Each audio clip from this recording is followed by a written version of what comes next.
काली नजर। माँ, माँ, अरे क्या माँ माँ कर रहा है? बकरी का बच्चा है क्या?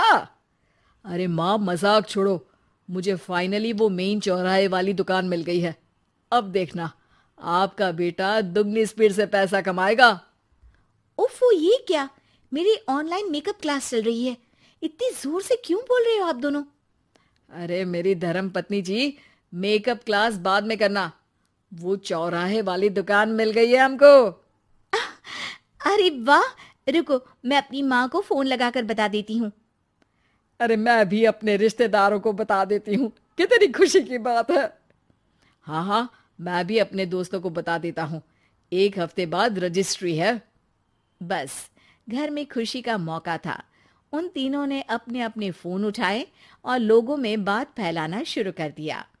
और रही सही कसर श्वेता बहू ने अपने पड़ोस में सबको बताकर कर दी। अरे वर्मा आंटी, अब हम भी जल्दी कार ले लेंगे। घर का रेनोवेशन होगा और ठाट से रहेंगे हम भी। अरे, ऐसा क्या हुआ? लॉटरी बाटरी लग गई है क्या?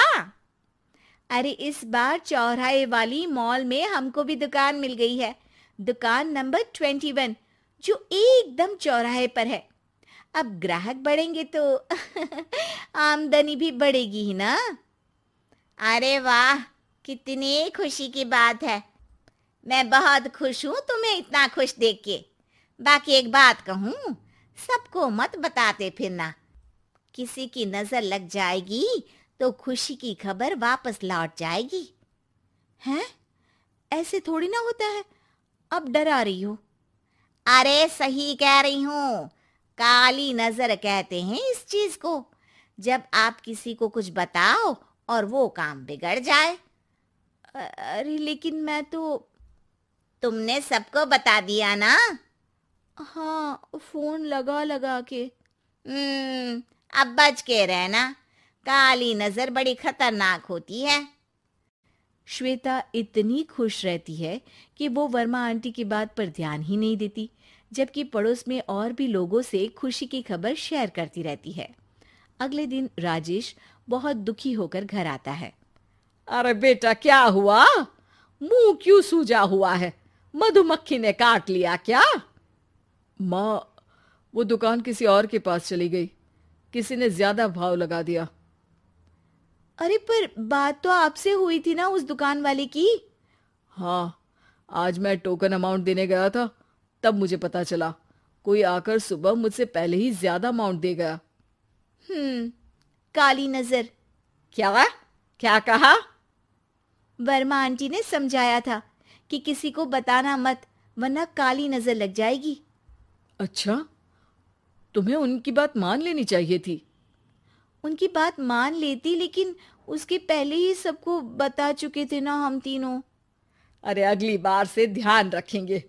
कोई भी नई चीज होगी तो किसी को नहीं बताएंगे। तीनों कुछ दिन ऐसे ही रहते हैं, पर एक दिन श्वेता को एक मेल आता है। राजेश, मेरा ऑनलाइन मेकअप कोर्स कंप्लीट हो गया। अब मैं खुद का पार्लर खोल सकती हूँ। अरे वाह, अपने मोहल्ले में ही खोलते हैं। ये जो घर के सामने दुकान है ना, वहीं। हाँ, यहाँ सस्ती भी मिल जाएगी। अगले दिन श्वेता वर्मा आंटी के पास जाती है, मिठाई का डब्बा लेकर। अरे आओ आओ, कैसे आना हुआ?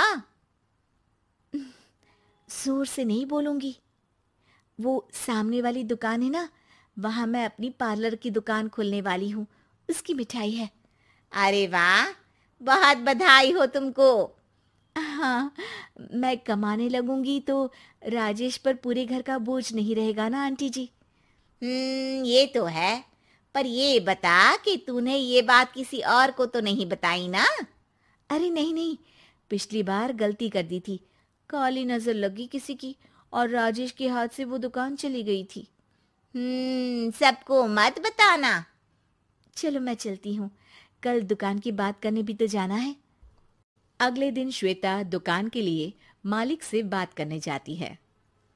अरे लेकिन दुकान तो हम कल रात को ही किसी को दे चुके हैं। कल ही? हाँ, कल ही। 2 दिन बाद कोई यहाँ पार्लर भी खोल लेगा। अब कहीं और दुकान देख लीजिए। अरे पर हमको भी तो पार्लर ही खोलना था। भाई एक ही दुकान है, आधी आधी तो नहीं दे सकता ना मैं। राजेश और श्वेता घर पर हताश होकर आ जाते हैं।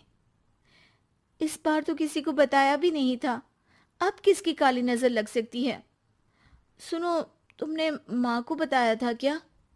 अरे कैसी बात कर रही हो, माँ की नजर थोड़ी ना लगेगी। पक्का तुमने किसी को नहीं बताया था ना? सिर्फ वर्मा आंटी को बताया था, उन्होंने ही मुझे किसी को नहीं बताने को कहा। अरे यार तुम भी सही हो, मेरी माँ को नहीं बताने को कह रही हो, पर वर्मा आंटी को बताना तुम्हें जरूरी लगा।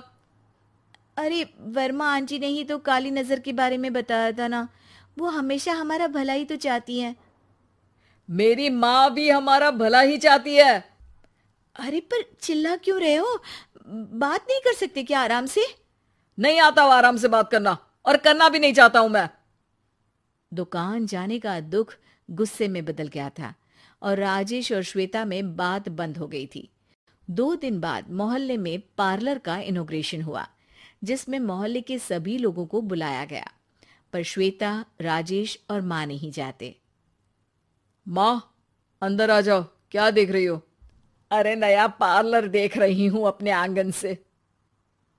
देखो, माँ को दूसरे का सुख देखने में कितना मजा आ रहा है, मेरा दुख नहीं दिख रहा इन्हें। यहाँ मेरा पार्लर भी तो हो सकता था। अरे चुप रहो यार, हर बात में लड़ाई क्यों ढूंढ रही हो? राजेश और श्वेता फिर बहस करने लगते थे। तभी माँ ने दोनों को बाहर बुलाया। अरे जरा देखो तो दुकान चलाने वाले का बोर्ड पर नाम क्या लिखा है? श्रुति वर्मा। गाड़ी निकाले बेटा, हमें कहीं जाना है। काली नजर का इलाज कराने? राजेश अपनी बाइक निकालता है। तीनों ट्रिपलिंग कर रहे हैं। माँ राजेश को उस मॉल वाली दुकान पर लेकर जाती है जहां राजेश अपनी दुकान खोलने वाला था। यही दुकान लेना चाहता था ना तू? हाँ, पर इनको भी दुखी करने लेकर आई हो क्या यहाँ पर दुकान दिखाकर? वहां काफी नहीं था? अरे श्वेता थोड़ा सब्र रख, अभी पता चलेगा कि हम यहाँ क्यों आए हैं।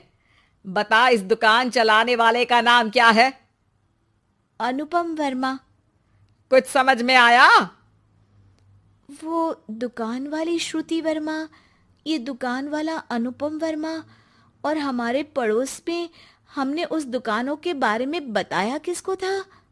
अब वर्मा आंटी को। मतलब वर्मा आंटी ही हमारा काम बिगाड़ रही है? नहीं नहीं, ऐसा नहीं हो सकता, ये बस इत्तेफाक है। राजेश अपना फोन निकालता है और श्रुति वर्मा और अनुपम वर्मा के नाम फेसबुक पर सर्च करता है, जहां ये दोनों ही वर्मा आंटी के रिश्तेदार होते हैं। श्वेता को समझ में आ जाता है कि वर्मा आंटी की ही नजर काली नजर है। अब क्या करना है? कोई भी खुशी की खबर हो तो काली नजर से बचना है, यानी वर्मा आंटी से बचना है। अरे पर मुझे ये समझ में नहीं आया कि वो हमारे साथ ऐसा क्यों करेंगी। अरे बेटा, एक सीख है, दूर के आदमी को आपकी तरक्की से कम परेशानी होगी, पड़ोसी को ज्यादा। दोनों माँ की बात में हामी भरते हैं और अगला काम चुपचाप करने की कसम खाते हैं, ताकि आगे से वर्मा आंटी कोई काम ना बिगाड़ सके।